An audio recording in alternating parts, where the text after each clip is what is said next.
আমি বান্দিও সেখানে নাই, এই জন্য তালাক আমি চাইছি।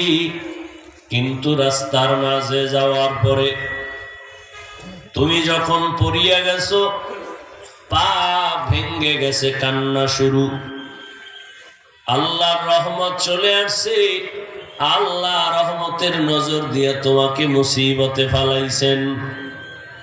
মুসিবত আসছে তো আল্লাহর রহমত আসছে, যেখানে আল্লাহর রহমত আছে আমিও সেখানে আছি। এই জন্য তালাক চাইয়া ফিরাই নিলাম। হাজার না 1 কোটির মধ্যে একজন মা কি এভাবে পাবেন? আর আপনি মা তো খুঁজেনও নাই, আপনি খুঁজছেন ডানা কাটা ভরি। আর মোবাইলে যেই পরিমাণ আকাম করেন সারা রাত,